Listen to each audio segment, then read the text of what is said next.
Tonight, a power problem for Port Pirie businesses who are just getting back to normal. And the push to up the gate fees for SGL matches at Central Oval in Port Augusta. This is Southern Cross News with Tim Hatfield. Good evening. Businesses in Port Pirie have hit another roadblock after months of disruptions with the CBD construction. Yesterday, several businesses lost power on Alexander Street, causing delays and a number of flow-on problems. Keziah Sullivan has the details. Yesterday morning, several businesses here on Alexander Street ran into trouble with their power. It appears there was a problem with the underground power lines, and for several hours, businesses had no electricity. It caused a number of delays. The beauty shop couldn't take on their clients. It was much the same for the hairdresser. SA Power Networks were quick to the scene to determine exactly what was causing the disruption. And while they were unable to tell Southern Cross News exactly what caused the interruption, they did say the problem has had a temporary fix. It comes as bad news for the businesses here on Alexander who have just come out the other side of some of their toughest trading months due to the area's upgrades. SA Power Networks confirmed they will have to dig up some of the work the council has just completed, which will no doubt cause more disruption to the street. Until they dig up the pavement, the exact extent of the damage is unknown, but the council, along with the businesses, are hoping for a quick, easy fix. As for the cost for ripping up the newly laid pavement, SA Power Networks have confirmed they will foot the bill, which is good news for the council, and they are yet to confirm when construction will begin on the pavement. Keziah Sullivan reporting there. Today was D-Day for the two companies interested in owning Areum's Australian operations, which includes the Wireless Steelworks. Final bids were due at the close of business this evening, with the hopes of a positive announcement in the next couple of weeks. John Hunt has more details. 420 days ago, Areum was placed into administration, with serious concerns about the ongoing operations at the Wireless Steelworks. The future of the company reached a significant milestone today, with final bids for Areum due by the close of business this evening. Korean-based POSCO and British steelmaker Liberty House are the two left in the race for a number of assets, including the Wireless Steelworks and Southern Middleback mines. Officials from both groups have visited Wyler in the last 6 weeks to inspect the assets. Administrator Carpinteria will now evaluate the offers for the company, with a final decision expected in a few weeks. Both bidders have spoken positively about the long-term future of Wyler. While it's early days, proposals surrounding power generation and increased modernisation of the ageing plant have been floated. The deadline comes hot on the heels of comments made by Federal Treasury Secretary John Fraser, who told an estimates hearing he didn't see a positive short-term future for the city. Both our state and federal MPs, however, are excited about what the future holds. The federal government has been very focused on is not getting a band-aid solution that gets us through tomorrow, next week, next year and the 2 years after. Both of those bidders are likely to significantly invest in the future of the steelworks in Wyler, which will be of enormous benefit to our community. Both Areum and Carpinteria declined to comment today. So after a long and stressful year, the long-term future of the steelworks and the city will soon be known. John Hunt reporting there. Mining company Carpinteria says international demand for their super-grade iron ore is on the rise. Another letter of intent from a Chinese steelmaker now sees the company exceeding its initial planned supply from its Broken Hill project. Exceeding expectations. Carpinteria says their super-grade product is one of the best available, and the interest has been outstanding. We have been keeping our heads down and kicking goals. And the goals are showing on the scoreboard. Several international companies have signed letters of intent with Carpinteria for supply of their super-grade iron ore. The product that we're producing, Hawson's super-grade, meets a very important niche in the global supply of iron ore and metallics for steel making. It's very important to people in the Middle East. It's very important in Asia as well. The initial production target of 10 million tonnes a year has now been exceeded, with 11.4 the new figure. But Mr Hill says the oversubscription is a good thing, though Carpinteria is not making promises they can't keep. The project capacity could go as high as 20 million tonnes per annum. However, the existing infrastructure supports around 12 million tonnes per annum. He says the competition between companies for the offtake of supergrade means better chances of funding for the project. By demonstrating the competition amongst the off-takers, those that are really serious will help us develop the project. Carpinteria's next step is to deliver the pre-feasibility study by the end of June. Patrick Reinke, Southern Cross News. The Spencer Golf Football League has put forward a request to the Port Augusta Council to bump up its entry fees for those who want to watch Sunday games at Central Oval. The league says it wants to charge extra for the entry for the remaining Sunday games as it's not making enough money. While most spectators don't mind paying the entry fee, the Spencer Golf Football League's president says it's not making enough to sustain footy at Port Augusta's Central Oval. We actually want to be charging people what we've been charging people to come to SGL football for 3 years. The league says council's funding isn't enough to keep them going and wants to charge $7 instead of $4.50 for those entering the field.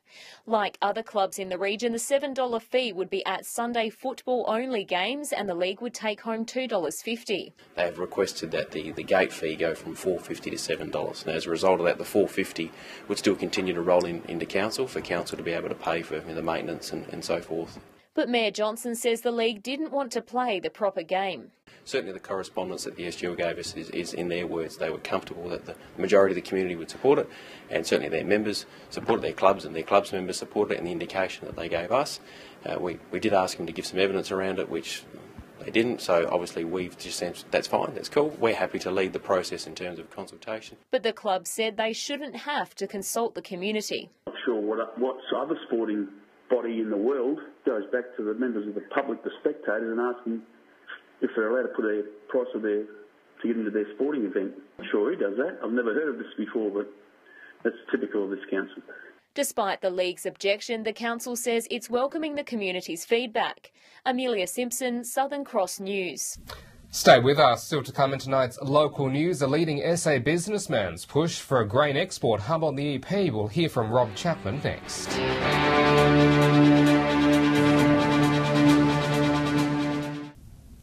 Welcome back. Adelaide Football Club Chairman Rob Chapman is behind a consortium pushing to build a $100 million grain port at Lucky Bay.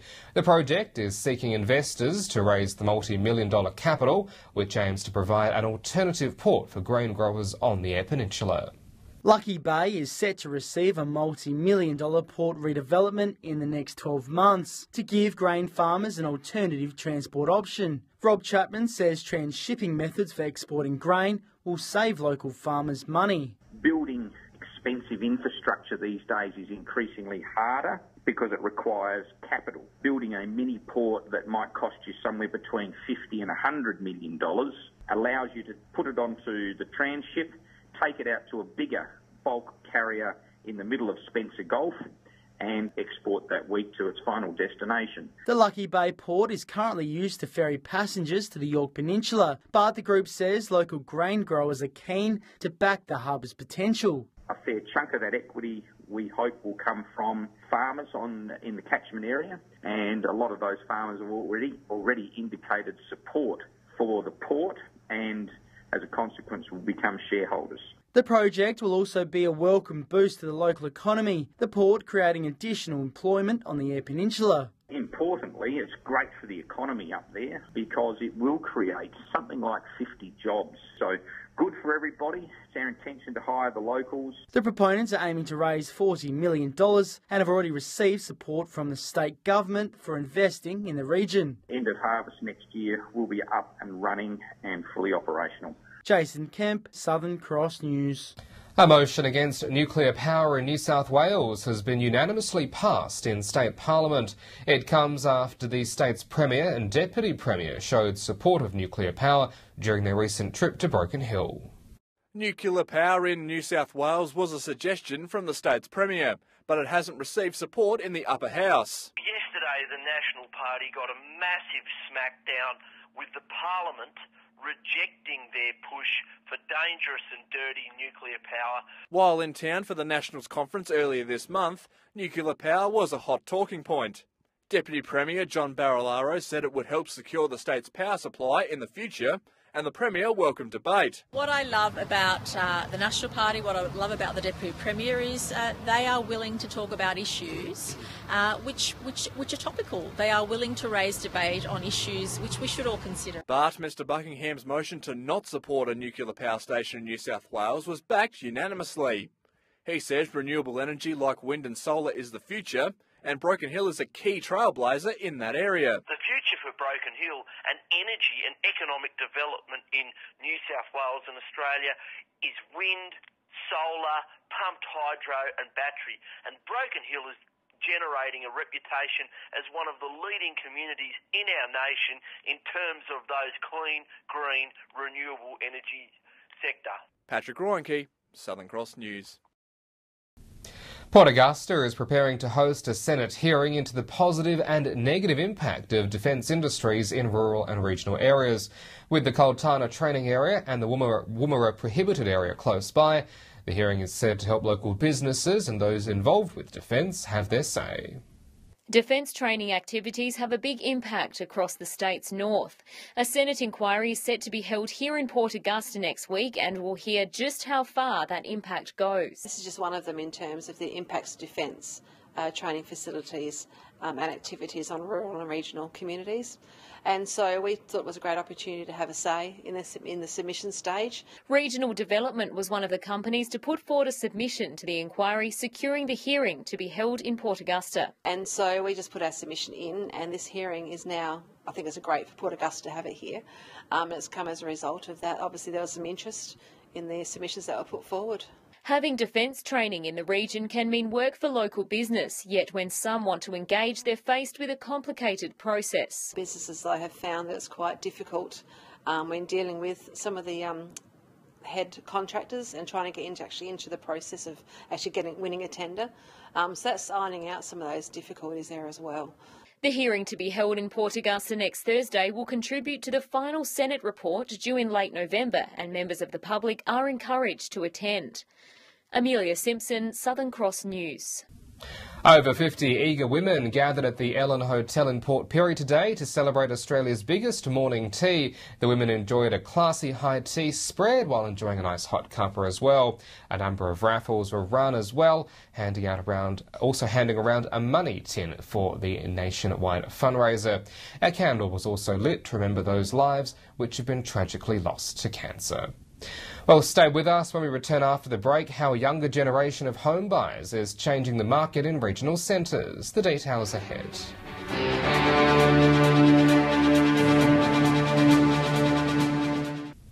Welcome back. Reconstruction workers began on the Wargrave section at the Port Pirie Cemetery following issues with the settlement of the individual headstones. The works are part of a master plan for maintaining all of the council cemeteries. The Wargrave section at the cemetery is the resting place for those who served at war, and now it's in for an upgrade. We felt that we needed to do something to repair the settlement and bring back the headstones into a better state of repair to be more respectful of the Wargrave sections of the cemetery. Workers have installed a memorial which resembles those who fell at war. The local RSL is welcoming the upgrade.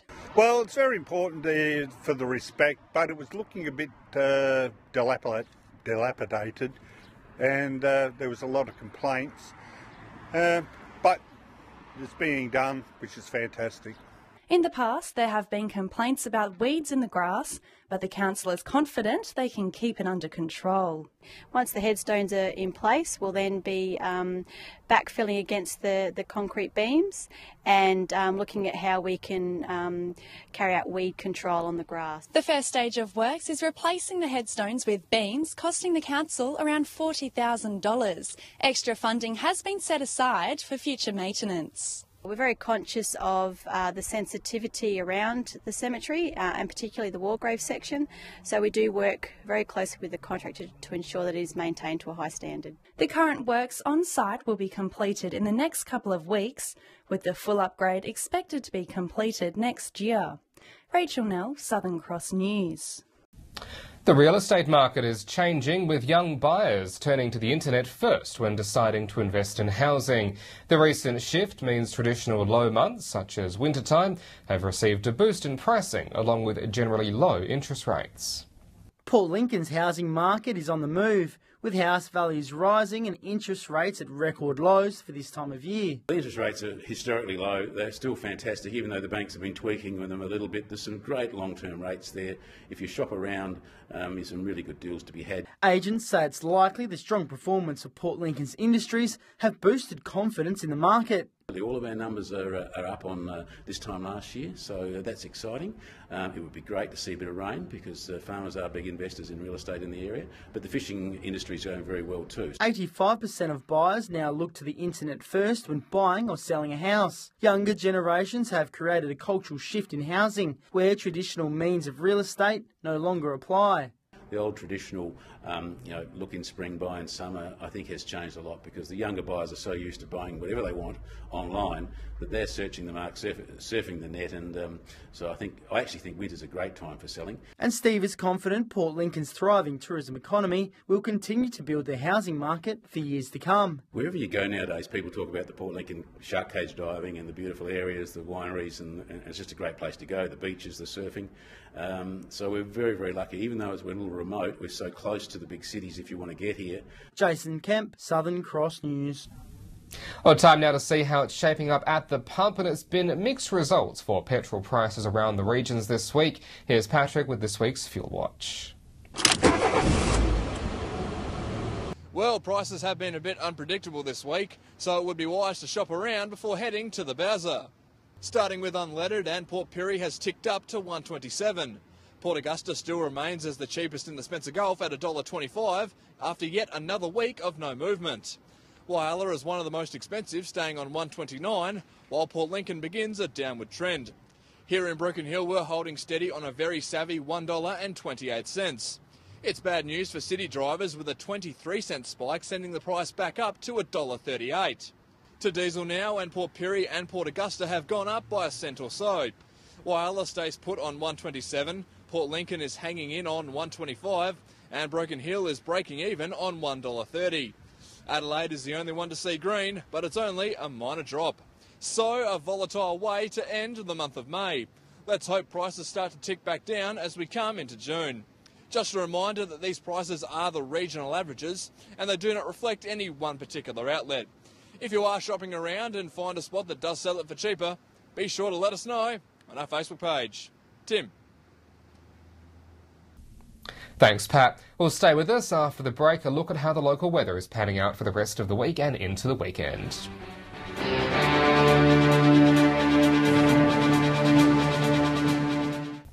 Welcome back. Well, the last day of autumn today started off pretty frosty, but it was pretty fine as well. Thankfully, those conditions are set to linger a bit.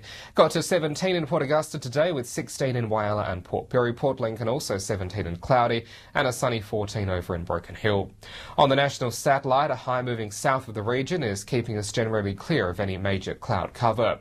Out on the Gulf waters tomorrow, the winds to 15 knots and northerly, the seas below metre and southerly. Sunrise around 7:15. So another fine and sunny day tomorrow after a frosty start. 17 the top in Port Augusta and 16 for Whyalla and Port Pirie. Port Lincoln on 18 degrees and a fine 15 in Broken Hill, and down to -1 in Clare. And then looking ahead to the end of the week, sunny for Port Lincoln with a top of 18 ahead of a fine weekend. Much the same on the way for Cleve. Woodner with a sunny 19 for Friday. Whyalla sunny and 17, then 18 for Friday and Saturday. Port Augusta 18, then 19. Kadina also 17 and then 18 degrees. The sunshine continues, as do the mild temps for Port Pirie. 17, then 19 for Friday and Saturday. 15, then 16 in Clare. Broken Hill with 16 and then 17 as we get into the weekend. And that's the local news for this Wednesday evening. Don't forget, as always, you can stay up to date with us on Facebook and on Twitter. You can also drop us an email and catch past bulletins on our YouTube page. We'll see you back here tomorrow night from 6:30. I'm Tim Hatfield from the Southern Cross News team. Enjoy your evening. Good night.